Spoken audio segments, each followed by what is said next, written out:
ৰাজ্যত পুনৰ চলিব বাল্য বিবাহ বিৰোধী অভিযান নৱেম্বৰ ডিচেম্বৰত অভিযান চলাবলৈ আৰক্ষীক নিৰ্দেশ মুখ্যমন্ত্ৰীৰ এফালে বাল্য বিবাহ ৰোধৰ ক্ষেত্ৰত অসমে গ্ৰহণ কৰা পদক্ষেপক ইণ্ডিয়া চাইল্ড প্ৰটেকশ্যন নামৰ সংস্থাটোৰ সমীক্ষাত ইতিবাচক হিচাপে প্ৰমাণ হোৱাৰ কথা উল্লেখ কৰিলে মুখ্যমন্ত্ৰীয়ে তেওঁ কয় যে ৰাজ্যও চৰকাৰৰ পদক্ষেপক সমৰ্থন দিছে আৰু এতিয়া সমীক্ষাটো এই কথা প্ৰমাণিত হৈছে এই ভাল খবৰবোৰৰ মাজতে আজি আৰু এটা ভাল খবৰ আহিল ইণ্ডিয়ান চাইল্ড প্ৰটেকশ্যন এই সংস্থাটোৱে অসমৰ 1032খন গাঁৱত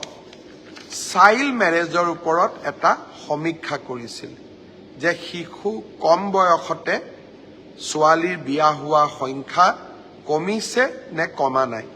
অসম চৰকাৰে লোৱা পদক্ষেপৰ ফলাফল কেনেকুৱা ই ইতিবাচক নে নেতিবাচক আপোনালোকে জানি ভাল পাব এই ইণ্ডিপেণ্ডেণ্ট গ্ৰুপটোৱে 20খন জিলাৰ 1132খন গাঁৱত সমীক্ষা কৰিছিল তেখেতসকলে আজি প্ৰতিবেদন ৰাষ্ট্ৰজুৰি প্ৰকাশ কৰিছে যে 81খন গাঁৱত চাইল্ড মেৰেজৰ ঘটনা কমি আহিছে তেওঁলোকে 600খন গাঁও আৱিষ্কাৰ কৰিলে বিচাৰি পালে য'ত এটাও চাইল্ড মেৰেজৰ ঘটনা 21 চনৰ পিছত হোৱা নাই আৰু তেখেতসকলে এইটো সমীক্ষাত কৈছে যে অসমৰ এই গাঁওসমূহৰ 98% ৰাইজে চাইল্ড মেৰেজৰ বিপক্ষে চৰকাৰে লোৱা প্ৰচেষ্টাক সমৰ্থন দিছে মই প্ৰতি ছমাহৰ মূৰে মূৰে চাইল্ড মেৰেজৰ লগত জড়িত লোকসকলক আমি গ্ৰেপ্তাৰ কৰোঁ আইনৰ ওচৰলৈ লৈ যাওঁ প্ৰথমতে মানুহে দুই এজনে আমাক বেয়া পাইছিলে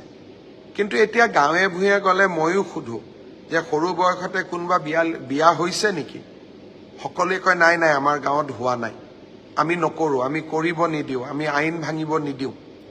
আনকি সংখ্যালঘু গাঁওসমূহতো এই কণ্ঠ মই শুনিবলৈ পাওঁ অৱশ্যে আমাৰ যি প্ৰচেষ্টা সেই প্ৰচেষ্টা অব্যাহত থাকিব আমাৰ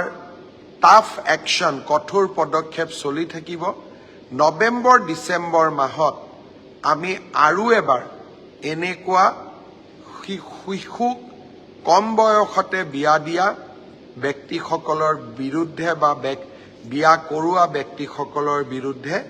আমি আকৌ এবাৰ ব্যৱস্থা হাতত ল'ম মই ডিজিপি মহোদয়ক ইতিমধ্যে নিৰ্দেশ দিছোঁ যে প্ৰাথমিক সমীক্ষা আপুনি আৰম্ভ কৰক নৱেম্বৰ ডিচেম্বৰ মাহত আমি আৰু এবাৰ ব্যৱস্থা হাতত ল'ম